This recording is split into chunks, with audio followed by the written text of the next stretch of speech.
অনেক অনেক দিন আগের কথা। এক গ্রামে রমেশ নামে এক লোক বাস করত। গ্রামে ঘুরে ঘুরে লেজ ফিতে ফেরি করাই ছিল তার কাজ। মানুষ হিসেবে সে ছিল অত্যন্ত নীচ আর কুসংস্কারাচ্ছন্ন। নিজের স্ত্রীকে সে মানুষ বলেই গণ্য করত না, বরং পায়ের জুতোর মতো তুচ্ছ মনে করত আর দাসীর মতো খাটিয়ে মারত। ভালো করে শুনে রাখ বাসন্তী, এবার কিন্তু আমার ছেলেই চাই। যেমন করেই হোক, এবার যেন কোনো ভুল না হয়। যদি এবারও ছেলে না হয়, তবে এই বাড়ির থেকে চিরকালের জন্য বিদায় হওয়ার প্রস্তুতি নিয়ে রাখিস। এ কি কথা বলছেন আপনি? এতে আমার কি হাত আছে? সন্তান তো ওপরওয়ালার দান। ছেলে হবে না মেয়ে, তা কি মানুষ আগে থেকে জানতে পারে? সব তো তারই ইচ্ছে। চুপ কর, তোর এই ফালতু জ্ঞান আর অজুহাত আমাকে শোনাবি না, বুঝেছিস? আমার শুধু একটা ছেলে চাই, ব্যাস। যদি এবারও আমায় ছেলে দিতে না পারিস, তবে তোর কপালে কি দুঃখ আছে তা নিশ্চয়ই আর বুঝিয়ে বলতে হবে না। হ্যাঁ, খুব ভালো করেই জানি। এর আগে আপনি আমার ফুটফুটে দুটো মেয়েকে গলা টিপে মেরে ফেলেছেন, কিন্তু এবার আমি তা হতে দেব না। তোকে তো আগেই বললাম আমার কোনো মেয়ে চাই না। আমি মেয়েদের দু চক্ষে দেখতে পারি না, ঘৃণা করি, ঘৃণা। আমার বংশের প্রদীপ জ্বালাতে শুধু একটা ছেলেই চাই। এ কথা বলে গটগট করে রমেশ খাট থেকে নেমে চলে যায়।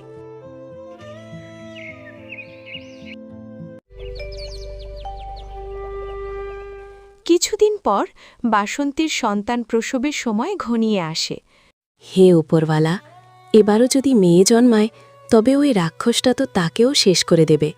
না না, আমি থাকতে আমার সন্তানের কোনো ক্ষতি হতে দেব না। আমাকে কিছু একটা করতেই হবে। কিন্তু আমি কোথায় যাব, কি করব? সারাদিন ফেরি করে সন্ধ্যায় রমেশ বাড়ি ফেরে খুব বিরক্ত হয়ে।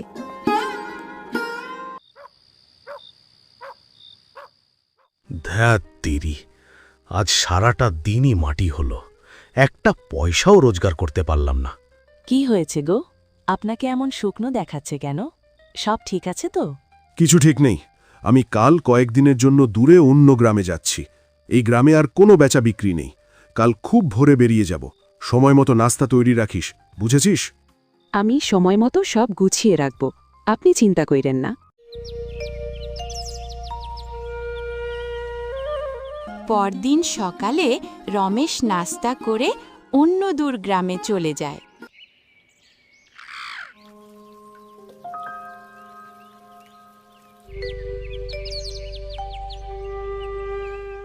কয়েকদিন পরই বাসন্তীর কোল আলো করে একটি মেয়ে সন্তান জন্ম নেয়। বাসন্তী ভয়ে কুঁকড়ে যায়। হায় প্রভু, এবারও মেয়ে! আহ, কি সুন্দর ফুলের মতো মা আমার! তোমার নাম দিলাম ফুলমণি। তুমি ভয় পেও না লক্ষ্মী সোনা আমার, আমি বেঁচে থাকতে তোমার কিছু হতে দেব না। কিন্তু উনি যদি জানতে পারেন, তবে তো আমার আর এই দুধের শিশুটার জানই নিয়ে নেবেন। না না, আমাকে আমার কলিজার টুকরোকে বাঁচাতেই হবে। উনি শহর থেকে যে কোনো সময় চলে আসতে পারেন। বাসন্তী তার সদ্যজাত সন্তানকে নিয়ে হাঁটতে হাঁটতে গভীর জঙ্গলে চলে যায়।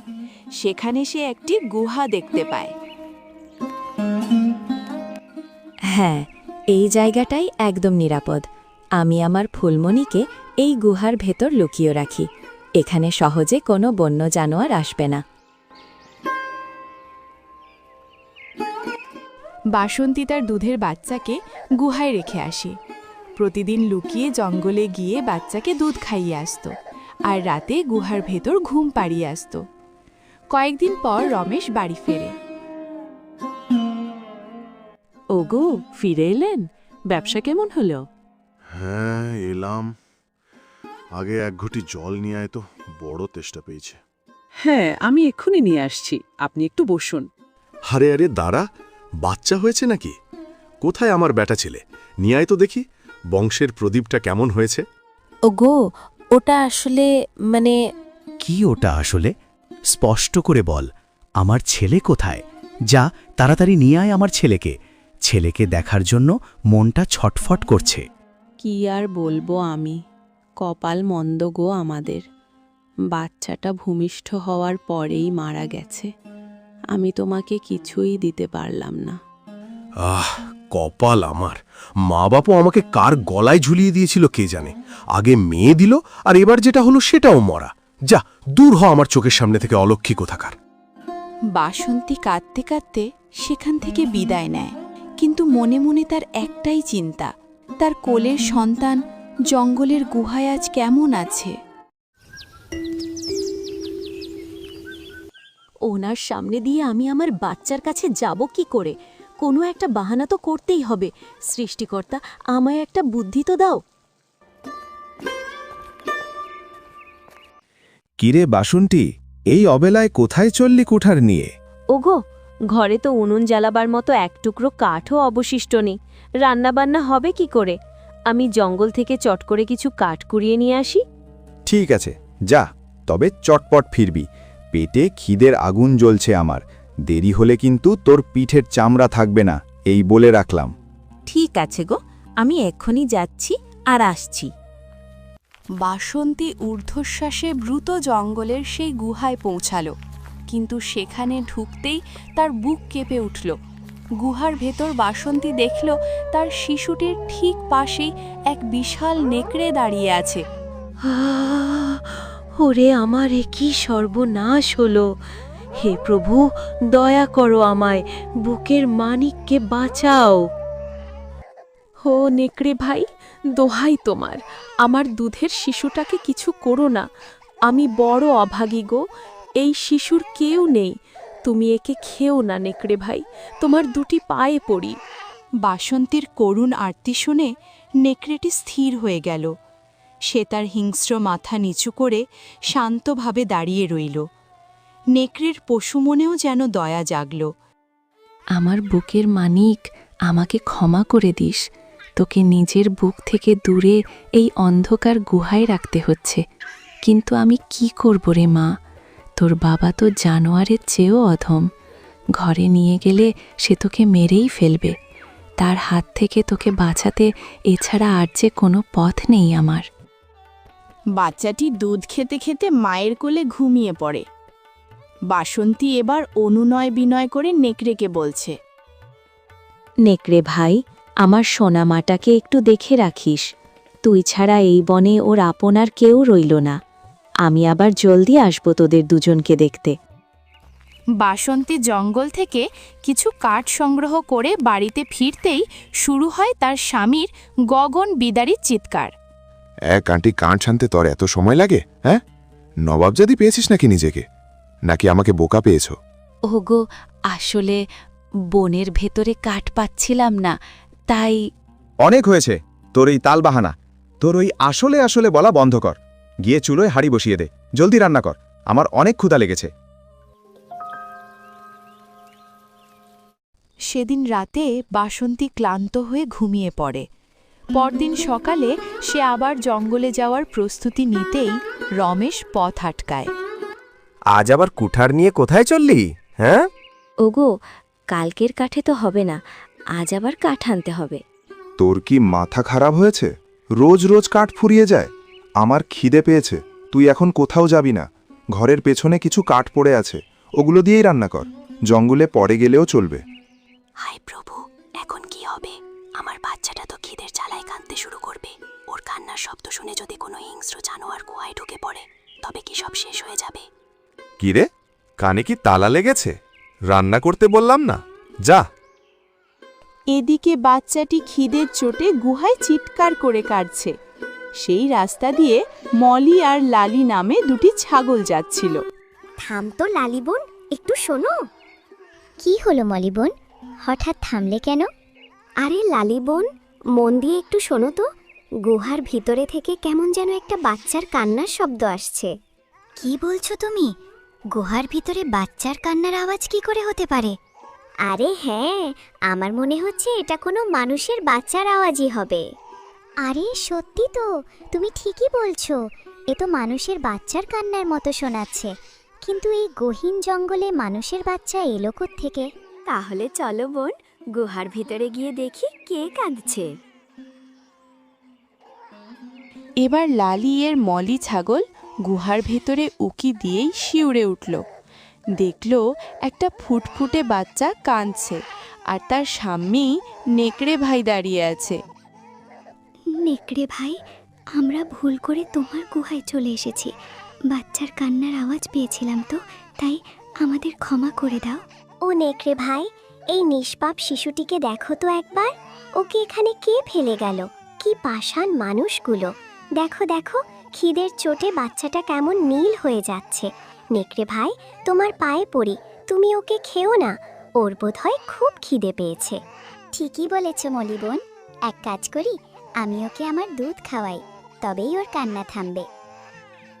লালি ছাগলের দুধ খেয়ে বাচ্চাটি একেবারে শান্ত হলো এবং হাত পা নেড়ে হাসতে লাগলো। বাহ, বাচ্চাটা তো এবার খিলখিল করে হাসছে। কি মায়াবী মুখ! বোন, অনেক তো হলো, এখন কি আমাদের বাড়ি যাবে না? দেরি হয়ে যাচ্ছে কিন্তু লালি বোন, একে এখানে এই নেকড়ে ভাইয়ের কাছে একা ফেলে যায় কি করে? যদি বাঘ মামা এসে ধরে নিয়ে যায়? না না, আমি একে একা ছাড়তে পারবো না। তবে আমরা এই মানুষের বাচ্চাকে নিয়ে কি করতে পারি? তুমি কি ভাবছো বোন? চলো না, আমরা একে আমাদের বাড়িতে নিয়ে যাই। নেকড়ে ভাই, তুমি একে আমাদের দিয়ে দাও, এখানেও একা বাঁচতে পারবে না। আর তুমিও চলো আমাদের সাথে, তুমি আমাদের বাড়ি পাহারা দেবে। মলি আর লালির মায়া দেখে নেকড়ে ভাইও মাথা নাড়ল। এবার তারা সবাই মিলে বাচ্চাটিকে নিয়ে বাড়িতে চলে গেল। এদিকে অনেক কষ্টে বাসার কাজ সেরে বাসন্তী পাগলের মতো জঙ্গলে গুহার কাছে এলো। হায়, এ কি! আমার মেয়ে কোথায়? আমার ফুলমণি কোথায় গেল? বাসন্তী পাগলের মতো গুহার চারদিকে খুঁজতে লাগলো। সে এদিক ওদিক তার মেয়েকে খুঁজতে লাগলো, কিন্তু কোথাও তার মেয়েকে দেখতে পেল না। ওরে নেকড়ে, তুই কি শেষমেশ আমার বিশ্বাস ভাঙলি? আমি তোকে ভাই ডেকেছিলাম, আর তুই আমার মানিককে খেয়ে ফেললি। হে ওপরওয়ালা, তুমি আমাকে কিসের শাস্তি দিচ্ছ? নিজের বাপ হলো খুনি, আর যাকে ভরসা করলাম সেই নেকড়ে আমার বাচ্চার জীবন নিল। আমি এখন কি নিয়ে বাঁচব? বাসন্তী বুক চাপড়ে কাঁদতে কাঁদতে ঘরে ফিরে গেল। কিন্তু সে জানত না তার ফুলমণি তখন মলি আর লালির মমতায় নতুন জীবন পেয়েছে। নেকড়ে ভাই তখন গুহার বাইরে দিন রাত পাহারা দিচ্ছে, আর ছাগল মায়েরা তাকে আগলে রেখেছে। এভাবেই বনের পশুদের ভালোবাসায় বড় হতে লাগলো ফুলমণি।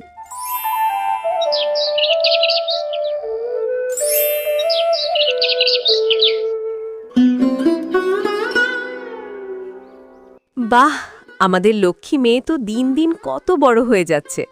হ্যাঁ মা, এখন তোমার আমাদের সাথে ঘন জঙ্গলে যাওয়া একদম ঠিক হবে না।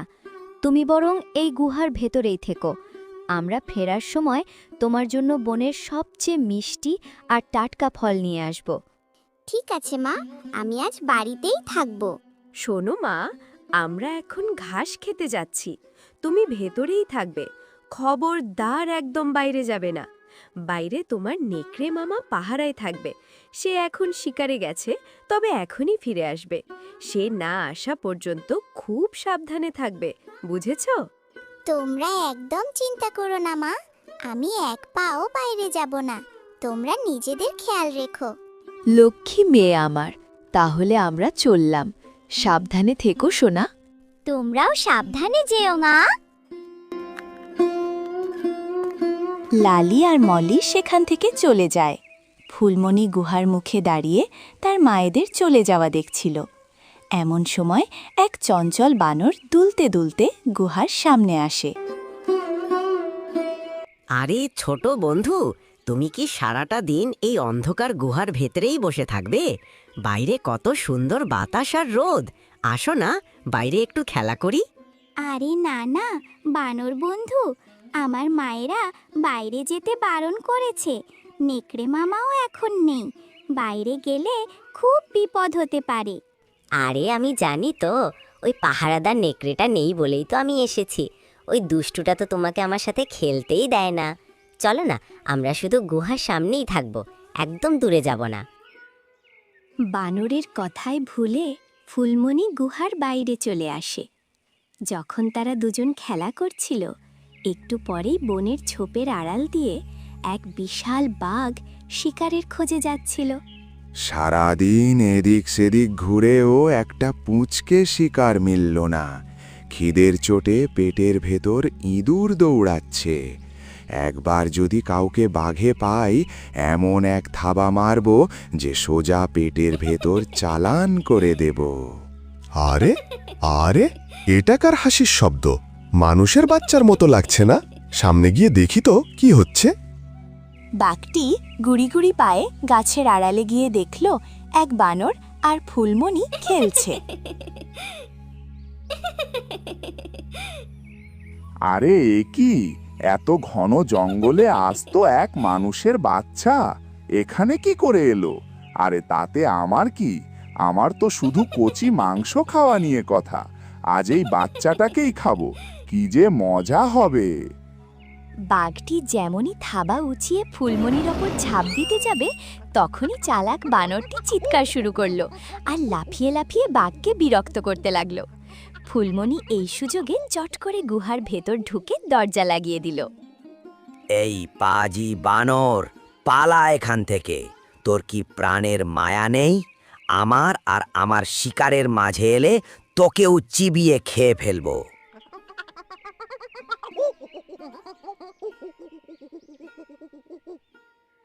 বাঘটি যখনই ফুলমণির দিকে তাকালো, দেখল সেখানে কেউ নেই। ধ্যাত, আমার শিকার কোথায় গেল? এই বানরের জন্য হাতছাড়া হলো সব। মনে হয় মেয়েটা গুহার ভেতর পালিয়েছে, কিন্তু এটা তো লালি মলি ছাগলের গুহা। ও মিষ্টি মা, দরজাটা একটু খোলো না। ভয় পেও না মা, আমি তোমাকে জঙ্গল ঘুরিয়ে দেখাবো। অনেক মিষ্টি মিষ্টি ফল খাওয়াবো। আমার পিঠে চড়ে তুমি অনেক মজা করবে। বাইরে এসো মা। বন্ধু, এই দুষ্টু বাঘকে একদম বিশ্বাস করো না। ও মিষ্টি কথায় তোমাকে বোকা বানাতে চায়। তুমি বাইরে বের হলেই ও তোমাকে খেয়ে ফেলবে। পুচকে বানর, তোর এত বড় সাহস যে তুই আমার সাথে টেক্কা দিচ্ছিস? আগে নিজেকে দেখ, এরপরে যখন তোকে হাতে পাবো তোকেও আমি ছাড়ব না। বাঘটি বানরের ওপর বেজায় রাগ হলো, কিন্তু চটপটে বানর এক লাফে মগডালে উঠে গেল। বাঘটি বানরকে ধরতে না পেরে আবার গুহার দিকে ফিরল, কিন্তু হঠাৎই বনের নিস্তব্ধতা ছিঁড়ে নেকড়ে মামার এক ভয়ঙ্কর গর্জন শোনা গেল। ওরে বাবা, এটা তো নেকড়ের গর্জন। তার মানে নেকড়ে আর ওই ছাগলরা দলবল নিয়ে ফিরছে। এখন এখানে থাকা একদম নিরাপদ নয়। আজ পালাই, কাল সকালে যখন ওরা আবার বেরোবে তখন একে ধরব।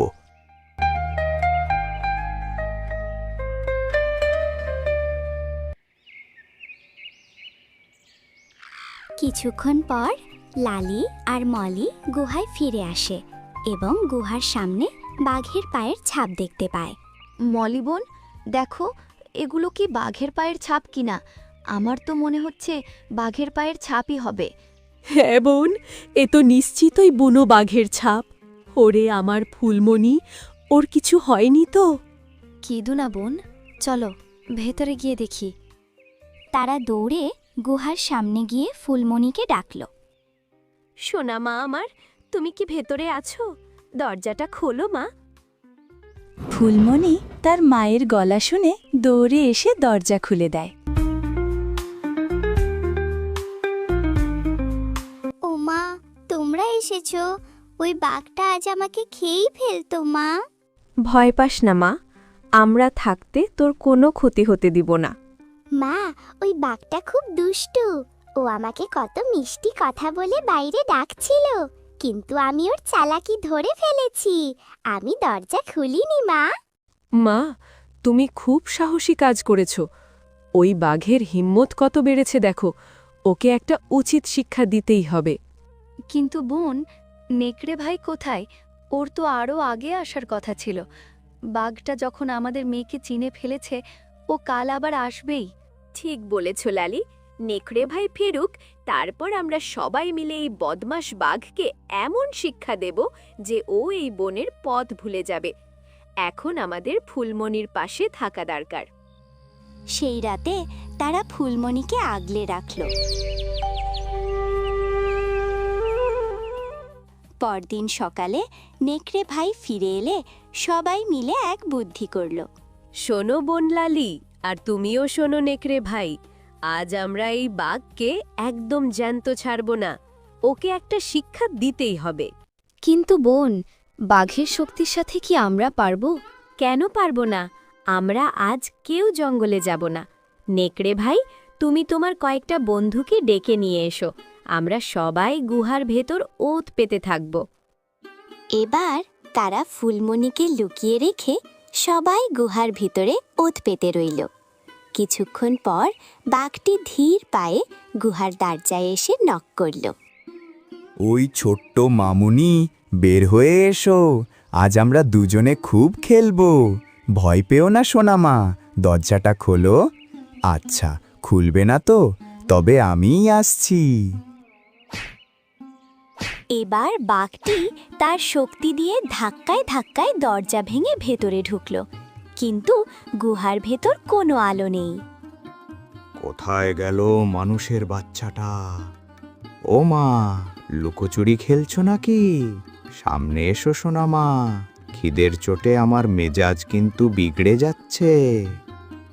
হঠাৎ গুহার চারপাশ থেকে নেকড়ের দল আর ছাগল মারা বাঘকে চারদিক থেকে ঘিরে ধরল। কিরে বাঘ মামা, খুব শখ হয়েছিল না আমার বাচ্চার সাথে খেলতে আসার? এখন দেখ মজা। আরে, তোমরা সবাই এখানে? সব নেকড়ে বন্ধুরাও তো দেখছি আছে। ও আচ্ছা, আমি আসলে ভুল করে এই গুহায় ঢুকে পড়েছি, আমাকে যেতে দাও। অনেক দেরি হয়ে গেছে দুষ্টু বাঘ, তুই আমার সন্তানকে মারতে চেয়েছিস। নেকড়ে ভাইরা, ধরো এই শয়তানকে, আক্রমণ করো। বাঘটি কিছু বুঝে ওঠার আগেই নেকড়েদের দল আর ছাগলেরা তার উপর ঝাঁপিয়ে পড়ল। বাঘটি রক্তাক্ত হয়ে কোনো মতে প্রাণ নিয়ে বনের গভীরে পালিয়ে গেল।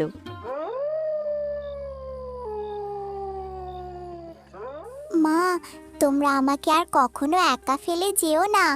বাঘটা যদি আবার আসে, আমার খুব ভয় করছে মা।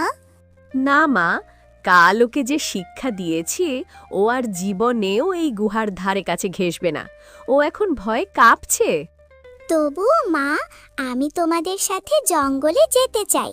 তোমাদের সাথে থাকলে আমার ভয় লাগে না, কিন্তু এখানে একা থাকলে অনেক ভয় লাগে। ঠিক আছে মা, আজ থেকে তুমি আমাদের সাথেই যাবে। ফুলমণি তখন থেকে বনে পশুদের সাথে বড় হতে লাগল। ওদিকে নিচমনা রমেশ তার স্ত্রী বাসন্তীকে ঘর থেকে বের করে দিলে সে এক রাজপ্রাসাদে দাসীর কাজ করতে থাকে। কিন্তু সে জানত না যে তার কলিজার টুকরো ফুলমণি আজ বনের রাজকন্যা হয়ে বেঁচে আছে। দয়া ও ভালোবাসার কাছে বনের হিংস্র পশুরাও আজ বন্ধু হয়ে দাঁড়িয়েছে।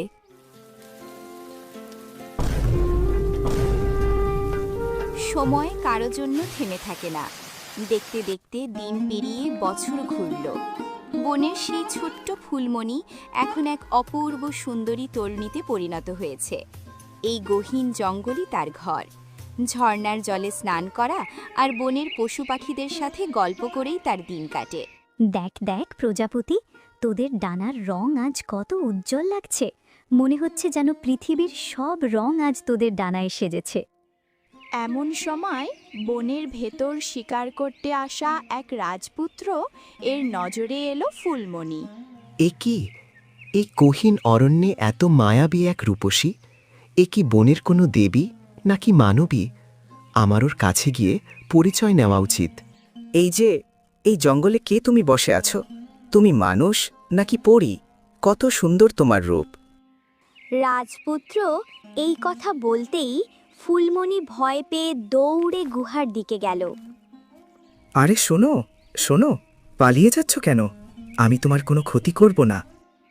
ফুলমণি রাজপুত্রের কোনো কথাই শুনল না। সে দৌড়ে গুহার ভিতরে ঢুকে গিয়ে দরজা লাগিয়ে দিল। রাজপুত্র প্রাসাদে ফিরে এলেন ঠিকই, কিন্তু ফুলমণির সেই মুখ তিনি ভুলতে পারলেন না। খাওয়া দাওয়া ছেড়ে তিনি ম্লান হয়ে বসে থাকলেন। আম্মি যান, হঠাৎ আপনি এখানে? কি হয়েছে তোমার বাবা? কয়েকদিন ধরে দেখছি কেমন মনমরা হয়ে আছিস। ঠিকমতো খাচ্ছিস না, কারো সাথে কথাও বলছিস না। কি লুকাচ্ছিস আমার কাছে? না মা, আপনাকে বলার মতো তেমন কিছু হয়নি। আপনি চিন্তা কইরেন না, আমি ঠিক আছি। আপনি প্রাসাদে যান। দেখো ছেলে, আমি তোমার মা। আমার ছেলের যে কিছু একটা হয়েছে সেটা আমি বুঝতে পারি।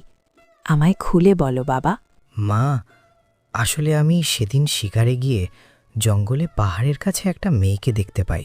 সেই মেয়েটির কথা আমি কিছুতেই ভুলতে পারছি না, কিন্তু ও তো আমার সাথে কথা না বলেই গুহার ভিতরে পালিয়ে গেল। রানীমার সমস্ত ঘটনা রাজার কাছে খুলে বললেন। ব্যাস, এইটুকু কথা। আমার ছেলের সুখের জন্য আমি সব করতে পারি। তুমি মন খারাপ করো না আমার রানী। সৈন্যরা, এখনই ওই জঙ্গলে যাও। খুঁজে বের করো জঙ্গলের সেই মেয়েটিকে এবং সম্মানের সাথে তাকে আমাদের প্রাসাদে নিয়ে এসো।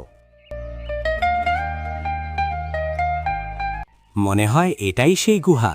যে মেয়েটির কথা রাজপুত্র বলেছিলেন সে নিশ্চয়ই এখানেই আছে। চলো ভেতরে যাই। হ্যাঁ চলো।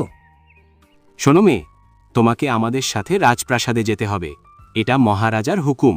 আমরা তোমাকে নিতে এসেছি। না না, আমি কোথাও যাব না। আমি আমার মায়েদের ছেড়ে কোথাও যাব না। আমি কেন আপনাদের সাথে যাব? মনে তো হচ্ছে সদিচ্ছায় উঠবে না। একে বন্দি করেই নিয়ে চলো। রাজদরবারে রাজকুমারী ফুলমণিকে আনা হলো। রাজা ও রানী তাদের প্রাসাদের বাগানে বসে একান্তে ফুলমণির সাথে কথা বলছে। মা, তুমি ভয় পেও না। একে নিজের ঘরই মনে করো। তোমার যা প্রয়োজন আমাদের বলো। তুমি গুহায় কি করছিলে? রানীমা বুঝতে পারলেন মেয়েটি ভয় পেয়েছে। তিনি শান্তভাবে বললেন, মহারাজ, আপনি তো প্রশ্ন করে মেয়েটাকে আরও ঘাবড়ে দিচ্ছেন। ও তো এখন কিছুই বলবে না। এসো মা, আমার কাছে এসো। রানীমায়ের ভালোবাসায় ফুলমণি ধীরে ধীরে প্রাসাদের সবার সাথে মিশে গেল। কিছুদিন পর, মা ফুলমণি, তুমি এখন আমাদের পরিবারেরই একজন হয়ে গেছো। আমি চাই তুমি এই প্রাসাদের রাজবধূ হও। আমার ছেলেকে কি তুমি বিয়ে করবে? মহারানী মা, আপনারা আমাকে যে ভালোবাসা দিয়েছেন তাতে আপনাদের কোনো কথা আমি অমান্য করতে পারবো না। আপনাদের সিদ্ধান্তই আমার শিরোধার্য। ধুমধাম করে রাজপুত্রের সাথে ফুলমণির বিয়ে হলো। কিন্তু একদিন ফুলমণি একা বসে কাঁদছিল। রাজকুমারী, আমি প্রায়ই দেখি যে তুমি একাকী বসে বসে কান্না করো। কি হয়েছে তোমার? তুমি কি আমাকে বিয়ে করে খুশি হওনি, নাকি তোমার কোনো দুঃখ আছে? কি বলবো রাজপুত্র, আজ আমার ওই বোনের মায়েদের খুব মনে পড়ছে। তারা কি আজ খেয়েছে? তারা কি আমার জন্য কাঁদছে? মায়েদের? তোমার কি অনেকজন মা? ফুলমণি তখন রাজপুত্রকে তার ছোটবেলা থেকে বড় হওয়ার সব গল্প খুলে বলল। বাহ, তোমার এতগুলো ছাগল মা, শুনে মনটা ভরে গেল। চিন্তা করো না, আমি কালই তোমাকে তোমার মায়েদের কাছে নিয়ে যাব। জঙ্গলে লালি আর মলি ঘাস খাচ্ছিল।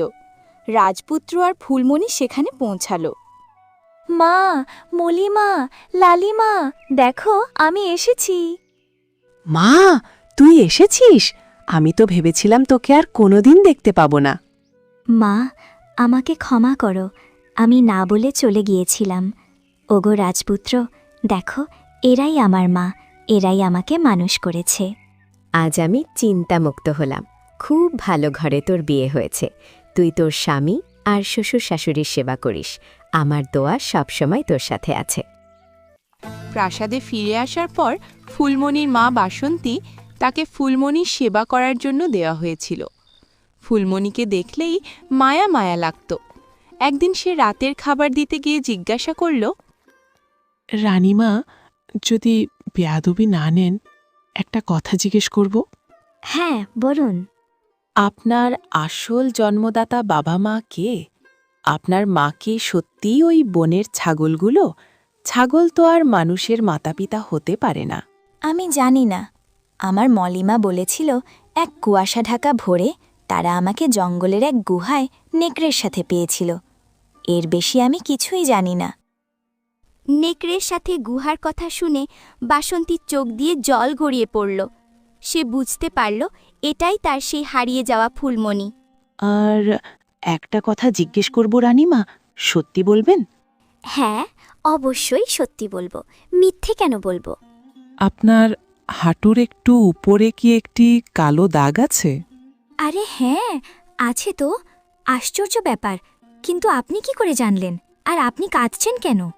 ওরে আমার বুক জুড়ানো ধন, ফুলমণি, আমি তোর অভাগী মা, যে পাষাণ বাপের হাত থেকে বাঁচাতে তোকে ওই গুহায় রেখে এসেছিলাম। আমি সেই বাসন্তী, তোর গর্ভধারিণী মা। পরের দিন সকালে রাজা সব জানতে পেরে প্রচণ্ড ক্ষিপ্ত হলেন। তিনি সৈন্যদের পাঠালেন রমেশকে ধরতে। তোমার নামই কি রমেশ? হ্যাঁ, আমার নাম রমেশ। বলুন কি হয়েছে? রাজার হুকুম, তোমাকে এক্ষুনি শিকলবন্দি করে রাজদরবারে নিয়ে যেতে হবে। চলো। রমেশ, তুই শুধু একজন পাপিষ্ঠই নোস, তুই একটা রাক্ষস। নিজের সন্তানদের মারতে তোর হাত কাঁপল না? ছি, তুই কি ভুলে গেছিস যে তোর গর্ভধারিণী মা একজন মেয়ে, যার কারণে তুই এই পৃথিবীর মুখ দেখেছিস? আর কন্যা সন্তানই তো ঘরের লক্ষ্মী, আর তুই কিনা সেই লক্ষ্মীদের বিসর্জন দিচ্ছিলি? মহারাজ, আমাকে মাফ করে দিন। আমার বুদ্ধি নষ্ট হয়ে গিয়েছিল।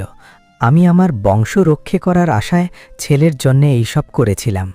আমি বুঝতে পারিনি যে মেয়েরা ছেলেদের চেয়ে কোনো অংশে কম নয়। দয়া করুন, আমায় ক্ষমা করে দিন। কোনো দয়া নেই। তুই তোর সন্তানদের খুন করেছিস, স্ত্রীর ওপর জুলুম করেছিস। তোকে সারা জীবন অন্ধকার কারাকক্ষেই পচতে হবে।